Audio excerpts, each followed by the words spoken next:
एक बार की बात है। एक घने जंगल में जहाँ पेड़ आसमान को छूते थे और नदियाँ साफ नीले पानी से बहती थीं, वहाँ कई तरह के जानवर रहते थे। ये जंगल न केवल अपनी प्राकृतिक सुंदरता के लिए बल्कि अपने रहने वाले जीवों के बीच के अद्भुत संबंधों के लिए भी प्रसिद्ध था। यहाँ शेर, हाथी, बंदर, खरगोश और कई अन्य जानवर एक साथ रहते थे। हालांकि उनके बीच कभी कभी मतभेद होते थे, लेकिन वे हमेशा एक दूसरे की मदद करने के लिए तैयार रहते थे। शुरुआत जंगल के बीचों बीच एक विशाल पेड़ था, जिसे सभी जानवर विशालकाय वृक्ष कहते थे। यह पेड़ इतना बड़ा था कि इसकी छाया में सैकड़ों जानवर एक साथ बैठ सकते थे। इस पेड़ के नीचे हर शाम जानवर इकट्ठा होते थे और अपने दिन की कहानियां साझा करते थे। यह उनकी दिनचर्या का एक महत्वपूर्ण हिस्सा था। एक दिन जब सभी जानवर विशालकाय वृक्ष के नीचे इकट्ठा हुए, तो उन्होंने देखा कि शेर राजा, जिसे सभी सिंहराज कहते थे, बहुत गंभीर मुद्रा में बैठा था। सिंहराज आमतौर पर बहुत शांत और विचारशील होता था, लेकिन आज उसके चेहरे पर चिंता की लकीरें साफ दिख रही थीं। क्या बात है सिंहराज? हाथी, जिसे सभी गजराज कहते थे, ने पूछा। तुम आज इतने चिंतित क्यों लग रहे हो? सिंहराज ने गहरी सांस ली और बोला, मेरे दोस्तों, मुझे आज सुबह एक अजीब सी आवाज़ सुनाई दी। यह आवाज़ इतनी डरावनी थी कि मैं समझ नहीं पा रहा हूँ कि यह किसकी थी। मुझे डर है कि कहीं यह हमारे जंगल के लिए कोई खतरा तो नहीं है। यह सुनकर सभी जानवर चिंतित हो गए। वे जानते थे कि सिंहराज बिना किसी कारण के डरता नहीं था। अगर वह चिंतित था, तो ज़रूर कोई गंभीर बात थी।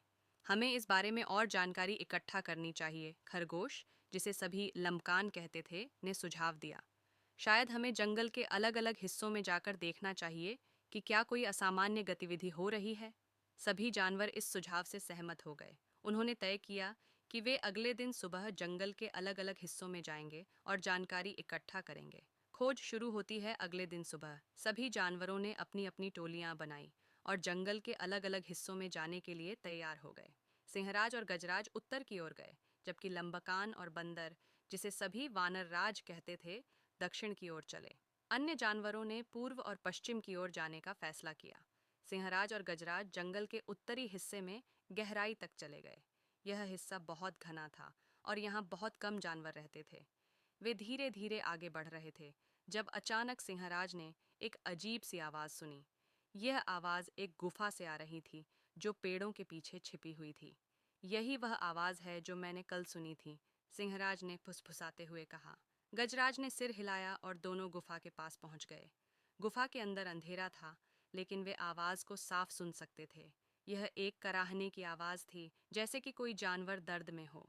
सिंहराज ने गुफा के अंदर झांकने का फैसला किया। वह धीरे धीरे अंदर गया और देखा कि एक बड़ा सा भालू गुफा के कोने में पड़ा हुआ है। भालू का पैर एक बड़े पत्थर से दबा हुआ था और वह दर्द से कराह रहा था। तुम ठीक हो? सिंहराज ने पूछा। भालू ने दर्द भरी आवाज में जवाब दिया, मैं फंस गया हूँ, मैं यहाँ से निकल नहीं सकता। सिंहराज और गजराज ने तुरंत भालू की मदद करने का फैसला किया। गजराज ने अपनी सूंड से पत्थर को हटाने की कोशिश की, लेकिन पत्थर बहुत भारी था। सिंहराज ने भी अपने पंजों से पत्थर को धकेलने की कोशिश की, लेकिन वह हिला तक नहीं। हमें और मदद की जरूरत है, सिंहराज ने कहा। हमें वापस जाकर दूसरों को बुलाना चाहिए। दोनों जल्दी से वापस विशालकाय वृक्ष की ओर चले गए। जब वे वहां पहुंचे, तो उन्होंने देखा कि लंबकान और वानर राज भी वापस आ चुके हैं। क्या तुम्हें कुछ मिला? सिंहराज ने पूछा। लंबकान ने सिर हिलाया और बोला, हमने दक्षिण की ओर एक अजीब सी गतिविधि देखी। वहां कुछ शिकारी हैं जो जंगल में घुस आए हैं। वे जानवरों को पकड़ने की योजना बना रहे हैं। यह सुनकर सभी जानवर चिंतित हो गए। उन्हें अब दो समस्याओं का सामना करना पड़ रहा था।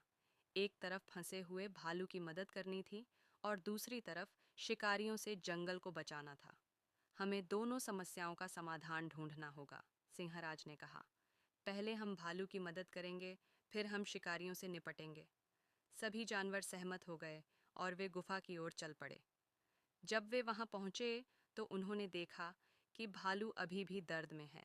सभी जानवरों ने मिलकर पत्थर को हटाने की कोशिश की।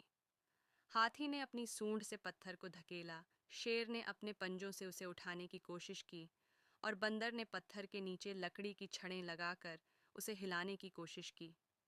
आखिरकार सभी के सामूहिक प्रयास से पत्थर हट गया और भालू आजाद हो गया।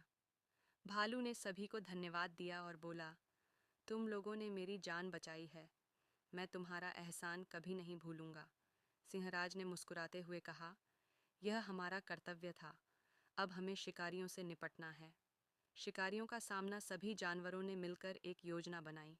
उन्हें पता था कि शिकारी जंगल के दक्षिणी हिस्से में हैं, इसीलिए उन्होंने तय किया कि वे उन्हें वहीं रोकेंगे।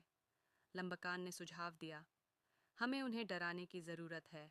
अगर वे देखेंगे कि जंगल के जानवर एकजुट हैं और उनका सामना करने के लिए तैयार हैं, तो शायद वे वापस चले जाएं। सभी जानवर इस योजना से सहमत हो गए। उन्होंने तय किया कि वे शिकारियों के आसपास इकट्ठा होंगे और एक साथ डरावनी आवाज़ें निकालेंगे ताकि शिकारी डर जाएं। जब शिकारी जंगल में घुसे तो उन्होंने देखा कि चारों ओर से जानवरों की आवाज़ें आ रही हैं। शेर की दहाड़, हाथी की चिंगाड़ और बंदरों की चिल्लाहट ने उन्हें घबरा दिया। शिकारी समझ गए कि जंगल के जानवर उनका सामना करने के लिए तैयार हैं और वे वापस भाग गए। जंगल के जानवरों ने खुशी से एक दूसरे को गले लगाया। उन्होंने महसूस किया कि एकजुट होकर वे किसी भी खतरे का सामना कर सकते हैं। समापन उस दिन के बाद जंगल के जानवरों ने और भी मजबूत बंधन बना लिए। वे जानते थे कि अगर वे एक साथ रहें तो कोई भी उन्हें हरा नहीं सकता। विशालकाय वृक्ष के नीचे हर शाम उनकी मीटिंग होती थी, जहां वे अपनी कहानियां साझा करते थे और एक दूसरे का समर्थन करते थे।